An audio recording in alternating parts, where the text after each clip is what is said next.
Left आंख फड़कती है तब हम ये मान लेते हैं कि कोई ऐसा मेहमान आने वाला है जिसके आने की हमने कामना बिल्कुल ही नहीं की थी। जब राइट आंख फड़कती है तो कुछ ये मान बैठते हैं कि बहुत जल्द धन की प्राप्ति होने वाली है, तो कुछ लोग उसी चीज को एकदम अशुभ संकेत मान लेते हैं। लेकिन क्या हमने कभी इस बात पर विचार किया है कि आंखें फड़कती क्यों हैं? आंखें फड़कने से क्या क्या चीजें जुड़ी हैं? उससे पहले एक सवाल कभी मन में आया है कि आंखों का जो फड़कना है वो आखिर होता ही क्यों है? नमस्कार, स्वागत है आपका लाइव सिटीज के खास कार्यक्रम ज्ञान अड्डा में और मैं हूं आपके साथ सौम्या राठी। ज्ञान अड्डा में आज हम इस बात के पीछे के विज्ञान को समझने की कोशिश करने वाले हैं कि आखिर आंखें फड़कती ही क्यों हैं। अब देखिए कि इस बात पे हम गौर करें और इस बात का आपको तर्क बताए उसके पहले आपको जरा ये बता देते हैं कि आंखों को फड़कने को लेकर क्या क्या बातें आमतौर पर कही जाती है। कुछ वीडियोस में देख रही थी जिसमें से एक में तो इस तरीके से कहा जा रहा था कि समुद्र के जो ग्रंथ है उसके हिसाब से आंखों का फड़कना एक अशुभ संकेत हो सकता है। अब देखिए, हमारे जो रिलीजियस साइड है वहां ये माना जाता है कि इंसान में जो छठी इंद्रिय होती है वो ये इस बात का आभास कर लेती है कि क्या कोई दुर्घटना होने वाली है, क्या कोई आपदा आने वाली है, और आंखों का जो फड़कना होता है वो उसी तरीके का एक सिग्नल की तरह देखा जाता है। इसे पुरुषों और स्त्रियों में दोनों में अलग अलग नजरिए से देखा जाता है।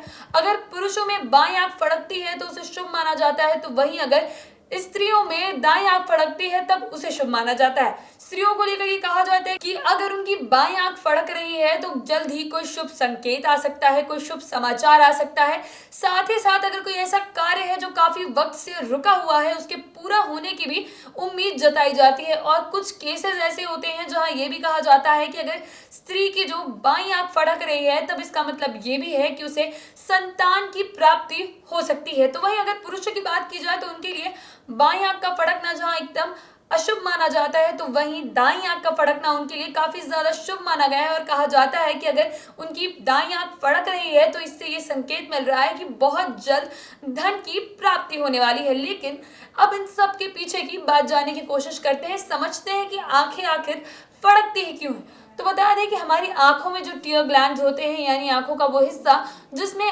आंसू बनाए जाते हैं, तो उनको फैलाने के लिए, उन आंसुओं को फैलाने के लिए आंखें झपकती हैं। जब आपकी पलकें झपकती हैं तब जो टीयर्स प्रोड्यूस होते हैं, जो बनते हैं, वो पूरी आंख पर फैलकर उसे लुब्रिकेट करने का काम करते हैं, यानी कि उसे रफ होने से बचाते हैं। आंखों की जो सरफेस होती है, जो पुतलियों की, उसे रफ होने से बचाते हैं, उसे स्क्रैचेस से बचाते हैं ताकि मॉइस्चर मेंटेन रहे और आपका जो विजन है, जो आप देख रहे हैं, उसमें भी धुंधलापन ना आए और आप साफ साफ चीजों को बेहतर तरीके से देख पाए। साथ ही साथ आंख में ड्राइनेस की भी समस्या ना हो, क्योंकि अगर आंखें सूखने लगती है तो आंखों में खुजली होना, आंखें लाल होना, ऐसी अन्य समस्याएं भी आंखों में होने लग जाती है। इसीलिए आपका जो बॉडी का सिस्टम डिजाइन है वो इस तरीके से बनाया गया है कि आपकी पलकें जो है अपने आप ही चपकती रहती है ताकि जो टीयर्स है, जो आंसू है, वो आंखों में लुब्रिकेट हो जाए, ठीक तरीके से आंखों में फैल जाए, जिससे आपको आंखों में आगे दिक्कत ना हो।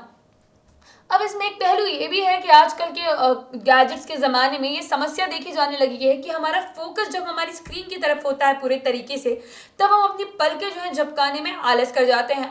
आमतौर पर पलकें जो है अपने आप से 1 मिनट के अंदर 16 से 18 बार तक झपकती हैं, लेकिन जब हम किसी चीज़ पर फोकस कर रहे होते हैं, चाहे फ़ोन चलाना, चाहे ऑनलाइन पढ़ाई करना, तब ये 16 से 18 जो है वो घटकर 4 से 5 हो जाता है, जिससे कि आंखों में ड्राइनेस की समस्या रहती है, खुजली की समस्या होती है और चीज़ें धुंधली नजर आने लगती है। इसीलिए इस चीज़ के लिए डॉक्टर्स भी सलाह देते हैं कि आपको कॉन्शियस ब्लिंकिंग करने की ज़रूरत है, यानी कि आप खुद ही थोड़ी थोड़ी देर पर अपनी पलकों को झपकाते रहें ताकि आपकी आंखों में जो है वो दिक्कतें ना आए। उम्मीद करती हूँ कि पलकें झपकने के पीछे का लॉजिक आपको अच्छा लगा होगा। वीडियो कैसी लगी कमेंट बॉक्स में ज़रूर बताएं। अगर आप वीडियो को फेसबुक पर देख रहे हैं तो पेज को लाइक करें, यूट्यूब पर देख रहे हैं तो चैनल को सब्सक्राइब करें। आप हमें कमेंट सेक्शन में ये भी बता सकते हैं कि आप ज्ञान अड्डा में और किन मुद्दों पर वीडियो देखना चाहते हैं। साथ ही साथ आप लाइव सीरीज को ट्विटर पर भी फॉलो करें। धन्यवाद।